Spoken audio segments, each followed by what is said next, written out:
सच्चाई सच छुपने नहीं देंगे। न गीता पर, न रामायण पर, न कुरान पर, न बाइबल पर, न सामाजिक रीतियों पर, बल्कि बचपन में सुना करते होंगे थेथरोलॉजी पर। थेथरोलॉजी पर आधारित एक नए शिक्षक मार्केट में आए हैं, विष्णु सर उर्फ अमित सर उर्फ जीएस खान कोचिंग सेंटर।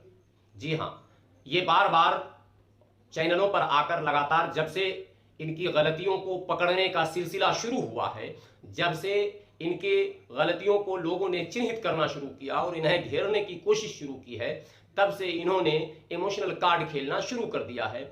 और एक इनका हिडन एजेंडा है कि जब भी चैनल वाले इनसे नाम पूछते हैं तो उसका जवाब ये जो है गोल मटोल करके देते हैं और उसमें भी अपने एजेंडे को दर्शा देते हैं। जैसे आप देखेंगे जी न्यूज़, तो जी न्यूज़ वाले इनसे पूछ रहे हैं कि सर आपका नाम क्या। तो पहले तो जी न्यूज़ वालों को ये लगा कि ये विष्णु सर उर्फ अमित सिंह उर्फ वही जीएस के, तो वो राष्ट्रवादी है।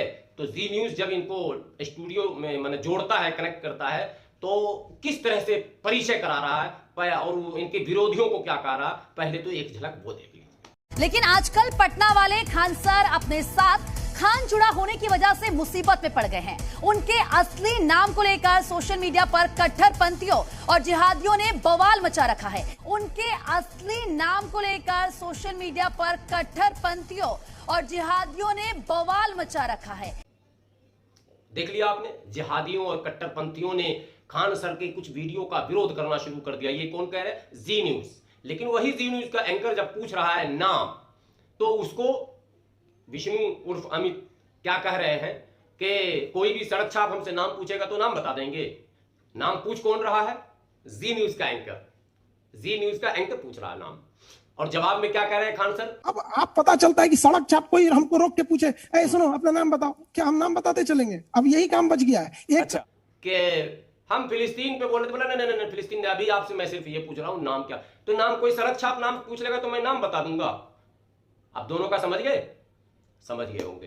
तो अगर बहरहाल जी न्यूज़ वाले भी इस वीडियो को देखे होंगे, उनको भी समझ में अगर आ गया होगा तो ठीक है। ऐसे समझ में आता नहीं है। जी न्यूज़ की क्वालिटी और खान सर की क्वालिटी में इतनी समानता है कि न समझ में इस अमित सिंह को आने वाला है उर्फ विष्णु उर्फ जीएस के कोचिंग सेंटर ट्यूशन वाले, और न इसको Chaudhary and company private limited, दोनों के में समानता बहुत पाई जाती है। बहरहाल मैं खान सर, अमित सिंह, विष्णु जी, मैं आपसे एक बात बड़े प्यार से कहना चाहता हूं। आप बार बार कहते हैं कि मैंने फिलिस्तीन पर जो वीडियो बनाया ना, उस पर भारत के मुसलमान नाराज हो गए। बिल्कुल ना, कतई नहीं, गलत। किसने आपको बताया ये बात? इस पर नहीं नाराज हुए। अरे विष्णु जी, अमित जी, सॉरी आवाम को समझने के लिए, खान कोचिंग सेंटर जी, लोग जो नाराज हुए, जो आपत्तियां उठी हैं, वो जो आपने बक्से में एक बच्चे को जो अंडरलाइन किया, वो देख लीजिए फोटो बच्चों को, और कहा कि हद ससुरा 19 को जन्मा लेता है और तू आया है इसमें जुलूस में, और तेरी कम्युनिटी में यही होता, मतलब जुलूस में तू आया, तेरा बाप आएगा तो बाप तो पंचर तेरा बना ही रहा, कल को तू भी पंचर बनाएगा। वो वीडियो और दूसरा जो आपने वाला का, ये दो चीजें जो हैं, ये हृदय को लगने वाली बातें हो गई और उन दोनों पर यह प्रश्न उठने लगा। और जब प्रश्न उठा तो जो आपने जवाब दिया ना, वो आपके संदेह को और गहरा देता है। आपका जवाब यह है कि आपने एक बार नहीं कहा, मैं 3-4 बार अभी उस वीडियो को दिखा दूं। तहरीके लब्बैक पार्टी के बारे में हमने बोला था कि ये सब पंचर छाप है सर।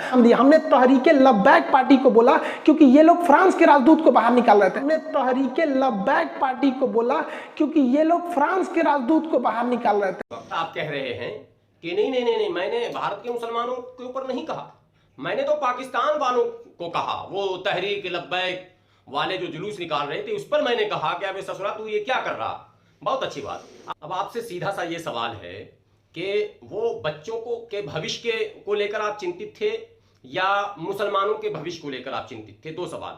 या पाकिस्तानियों के भविष्य को लेकर आप चिंतित थे? क्या भारत में रहकर, भारत का खाकर और पाकिस्तानियों के भविष्य की इतनी चिंता? ये तो प्रश्न खड़ा कर देता है। और ये आपकी नागरिकता पर भी प्रश्न खड़ा करता है कि कहीं उधर से आए हुए में तो नहीं। क्योंकि अगर भारत के आप हैं तो पाकिस्तानियों के भविष्य की इतनी चिंता आपको क्यों है और भारतीयों के भविष्य की चिंता क्यों नहीं?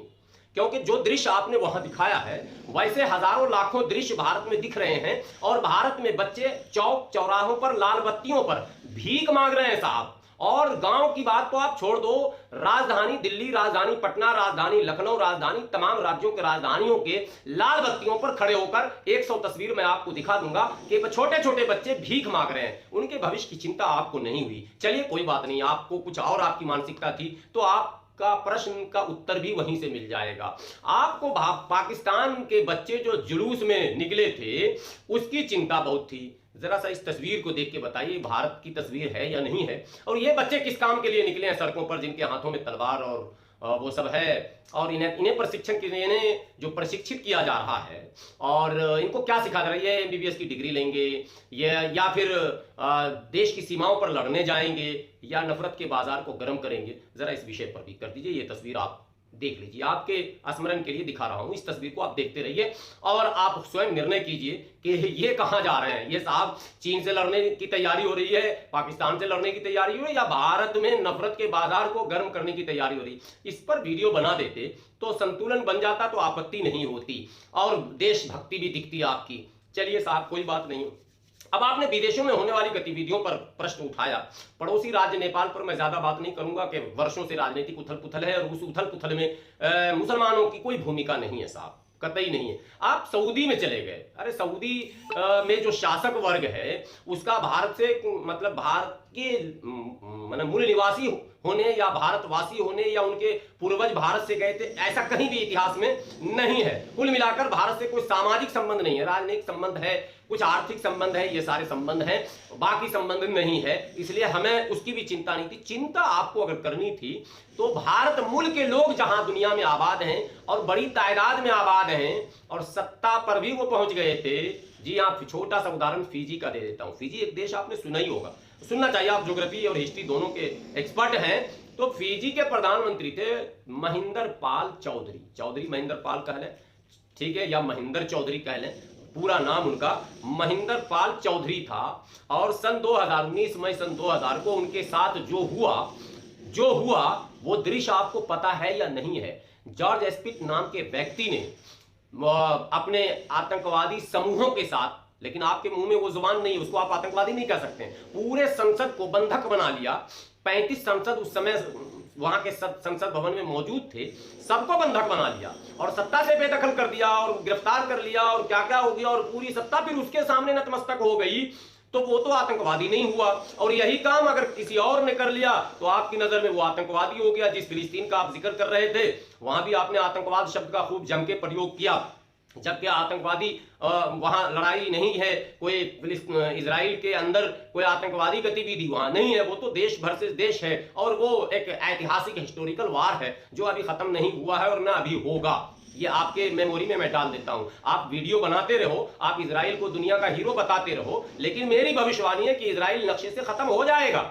वो होना भी चाहिए, जितनी उसकी हिस्सेदारी का हक है उतना ही उसको मिलेगा और उसी पर उसको रहना पड़ेगा। ये हिस्ट्री का पार्ट है। और फिर इसके लिए आपको याद करा दूं कि प्रथम विश्व युद्ध में इतिहास बदला था, भूगोल भी बदल गया था। द्वितीय विश्व युद्ध में इतिहास बदला था, भूगोल भी बदल गया, और तृतीय विश्व युद्ध भी होगा, कोई रोक नहीं सकता है। इतिहास और भूगोल दोनों चीज बदल जाएगा। आपके बकने से और किसी के बकने से कुछ नहीं होता। हाँ, भारत में है तो आपने वो गाना तो सुना होगा, है प्रीत जहां की रीत, मैं गीत वहीं का गाता हूं, भारत का रहने वाला हूं, भारत की बात बताता हूं। भारत में जो कुछ हो रहा है, भारत में कुपोषण के शिकार जो बच्चे हो रहे हैं, भारत में बहुत बड़ी आबादी शिक्षा से वंचित रह रही है, भारत में बहुत बड़ी आबादी अल्प आयु में सड़कों पर भीख मांग रही है, भारत की बहुत बड़ी आबादी जो बाल कानून बने हुए थे उस कानून की धज्जी उड़ाते हुए वो होटलों में, फैक्ट्रियों में, कल कारखानों में काम कर रही। ये विषय है, इस पे अवेयर भी कर सकते हैं, इस पे सरकार का ध्यान भी खींच सकते हैं कि जो आपने बाल श्रम अपराध कानून बनाया था, क्या उस पर अमल हो रहा है, क्या भारत में वो दृश्य दिख रहे हैं। उसमें आप अगर इंक्लूड इसको भी कर लेते तो बड़ा अच्छा लगता। लेकिन आपने जहां से शुरू किया ना वो बड़ा डेंजरस मामला था।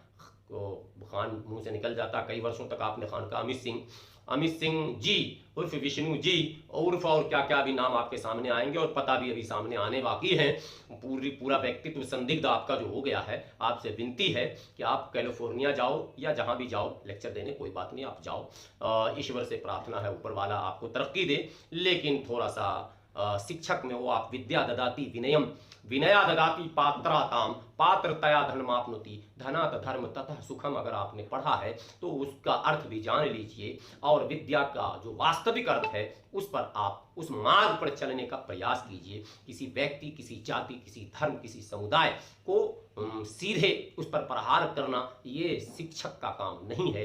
ये काम जिसका है उस संगठन को किसी और नाम से बुलाया जाता है और उसी संगठन के चवन्नी लोग ट्विटर पर आई स्टैंड विथ इजराइल कर रहे थे और वही लोग I stand with Khan sir भी अब कर रहे हैं। जरा उन लोगों को रोकिए और राष्ट्रवादी बन के आप दिखाइए। आपके साथ उन लोगों के खड़े होने से आपका वो जो शंकाएं और संदिग्ध वो और गहरा रहा और फिर आप कुरान पढ़ के भी सुना रहे तो और समस्या खड़ा कर दे रहा। फिर वो दिमाग कहीं और जा रहा कि भाई मामला कहीं अमेरिका इसराइल से सीधा तो नहीं जुड़ा हुआ आपका, कि आप कुरान भी पढ़ रहे हो। एक फिल्म था जोनी LLB, उस फिल्म में वो कादरी का तो दृश्य आपको याद होगा। तो गीता पढ़ लेने से, रामायण पढ़ लेने से कोई हिंदू नहीं होता। मैंने श्लोक पढ़ के सुनाया आपको, विद्या ददाति विनयम विनया ददाति पात्राताम पात्रतया धर्माप्नुति धनात धर्म ततः सुखम। तो मैं हिंदू तो नहीं हूं ना, मैं तो मुसलमान मदरसा छाप हाफिज हूं ना। तो आपने अगर अल्हम्दुलिल्लाह सुना दिया तो ये प्रमाण नहीं है मुसलमान होने का। मुसलमान होने का प्रमाण है कि सत्य वचन बोलिए और न्याय की बात कीजिए और न्याय का वातावरण बनाइए। और जब भी किसी को टारगेट कीजिए, यानी बच्चों को, जवान को, बूढ़ों को, सोसाइटी को, तो वो कॉमन कीजिए, कॉमनल नहीं कीजिए। बस, धन्यवाद, शुक्रिया।